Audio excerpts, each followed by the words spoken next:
এই উপলক্ষে, এই দিবস উপলক্ষে নানা রকমের আলোচনা অনুষ্ঠান কর্মসূচি হয় সারা বছর ধরে, যাতে মানুষের মধ্যে যে মানুষের মর্যাদা,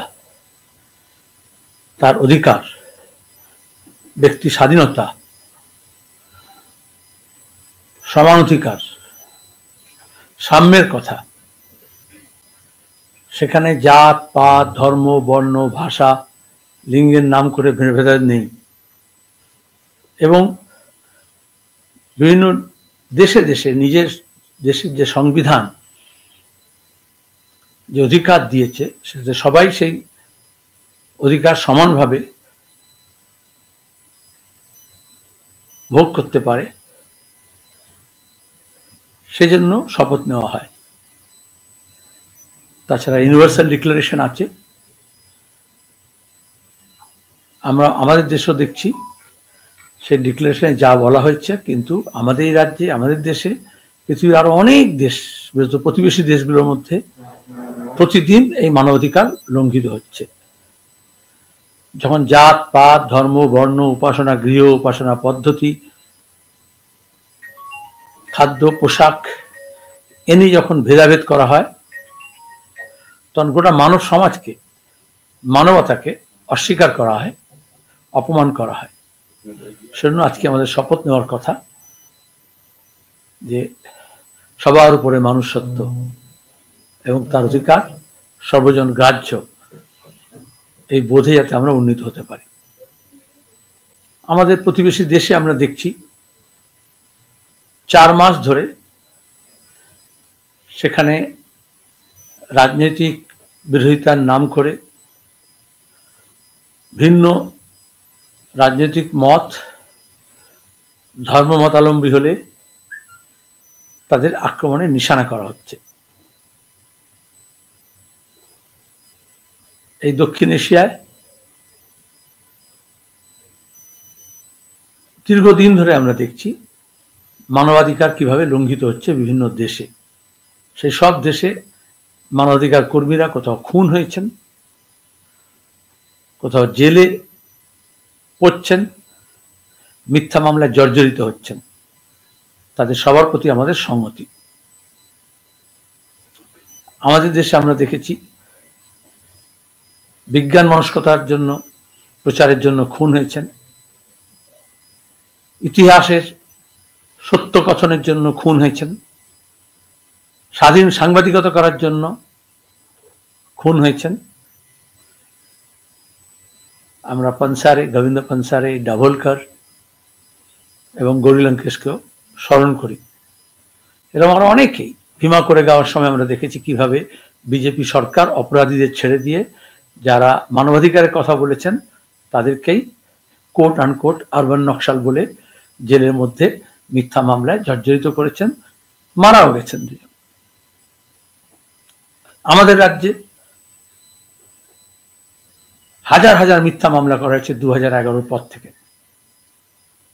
এখনো অসংখ্য পরিবার জর্জরিত, যদিও কোর্টে একটার পর একটা মামলায় বেকসুর খালাস হচ্ছে, সেই মামলাগুলো প্রত্যাহার হচ্ছে, মামলাগুলো বাতিল করা হচ্ছে, কিন্তু ঘাটতি নেই এই মামলায় আজও।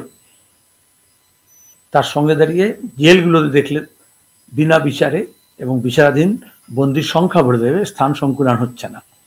সেখানে আসলে সিভিল লিবার্টিস, ব্যক্তি স্বাধীনতা, সেটাকে খর্ব করা হচ্ছে।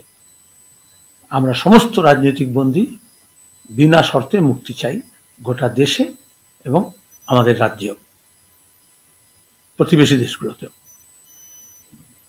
আর যখন মানবাধিকার লঙ্ঘিত হয়, সেটা একটা সহজ উপায় দক্ষিণ এশিয়ায় মানুষকে তখন ধর্মের পরিচয়, ভাষার পরিচয়,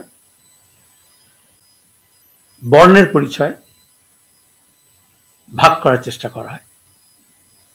আমরা বর্ণবিদ্বেষ বাদ দেখেছি এইভাবেই দীর্ঘদিন আফ্রিকার মাটিতে। রবীন্দ্রনাথও সে ব্যাপারে সোচ্চার হয়েছিলেন। এখানে মানুষের গায়ের রং দেখে বিচার করা হতো। আমরা জায়নবাদীর আক্রমণ দেখছি প্যালেস্টাইনে, যেখানে আধিপত্য কায়েম করার জন্য, দখলদারি করার জন্য, স্বাধীনতা খর্ব করার জন্য কিভাবে ধর্মকে হাতিয়ার করা হচ্ছে। আবার আমাদের প্রতিবেশী দেশগুলো তো দেখছি, এই বাংলাদেশে সদ্য 4 মাস ধরে রাজনৈতিক পট পরিবর্তন হয়েছে। কোন দেশে কি অবস্থা নেবে তাদের অবস্থানের ব্যাপার, কিন্তু তাকে ঘিরে যেভাবে স্বাধীন চেতা মানুষকে, ধর্মনিরপেক্ষ মানুষকে, ধর্মীয় সংখ্যালঘুকে, রাজনৈতিক বিরোধীদেরকে যেভাবে শায়েস্তা করার জন্য তাদের অধিকার লুণ্ঠন করা হচ্ছে, আমরা তার প্রতিবাদ করেছি। আবার এরকমও আছে, আমাদের দেশে অনেক মানুষ আছেন, আমাদের রাজ্যে মানুষ আছেন, যে অন্য দেশে আমরা চাই একটা স্ট্যান্ডার্ডাইজ অ্যারেঞ্জমেন্ট হোক, কিন্তু নিজের দেশের দিকে তাকাচ্ছেন না, নিজের রাজ্যের দিকে তাকাচ্ছেন না।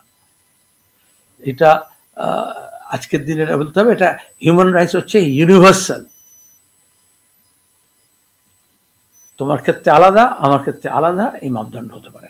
পার্লামেন্ট সেশন চলছে, সাধারণত পার্লামেন্ট সেশন চললে এখান থেকে আমরা উত্তর দিই না, পার্লামেন্টের মেম্বারকেও বলবে আর রাজ্যসভায় বলবে। তবে বিজেপি এবং তৃণমূল, বিশেষত মমতা ব্যানার্জি, মোদী, অমিত শাহ এবং হেমন্ত বিশ্ব শর্মা তাদের স্বাদের লোককে ভাইস প্রেসিডেন্ট করেছেন, তো দেশ ভুগছে।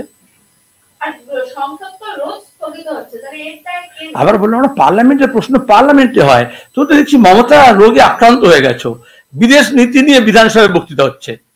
আমাদের দেশের সংবিধানে ভাগ করা আছে কার কি এখতিয়ার, এবং কোন বিধানসভায় বিদেশ নীতি নিয়ে, পররাষ্ট্র নিয়ে, অন্য রাষ্ট্র নিয়ে আলোচনা করার কথা নয়। এগুলো সাংবাদিকরাও বলে না, খবরও ছাপছে, বলছো, আমাদের কি সাংবাদিকরা প্রশ্নও করছে। সুতরাং এগুলো এখতিয়ার আছে। পশ্চিমবঙ্গে কোনো ঘটনা ঘটছে না, কয়লা চাষিক নিয়ে কোনো প্রশ্ন নেই তোমার কাছে, কিভাবে দীর্ঘদিন তারিখ পে তারিখ হচ্ছে, কাকুকে নিয়ে কিরকম তামাশা হচ্ছে, কালীঘাটের কাকুকে নিয়ে, কালীঘাটের ভাইপোর জন্য সিবিআই কিরকম বকা খাচ্ছে কোর্টের কাছে, এগুলো প্রশ্ন নেই। তাকে একটু আশপাশে আমাকে প্রশ্নগুলো করতে হবে, তাহলে প্রশ্নগুলো করি। আমি প্রশ্নের সুযোগ দিলাম যে আপনার কাছে কি প্রশ্ন আছে আপনারা করুন, তা তুমি সব ব্যাপার আমি বলে দিতে পারতাম। বলুন, যদি কোনো অবান্তর নয়। আজকের দাঁড়িয়ে কলকাতায়, পশ্চিমবঙ্গের নিরিখে যদি কোনো প্রশ্ন থাকে বলুন।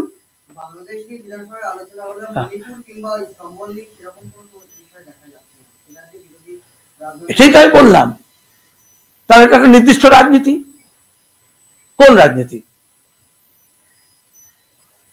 বাংলাদেশে দাঁড়িয়ে যদি আমাদের এখানে দেশে যা কিছু ঘটছে সেই নিয়ে যদি কেউ আলোচনা করে সেখানকার পার্লামেন্টে, সেটা আমরা কিভাবে নেব?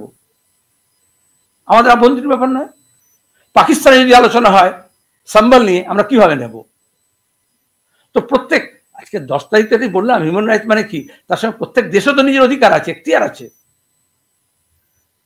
পশ্চিমবঙ্গে সমস্যা কম আছে?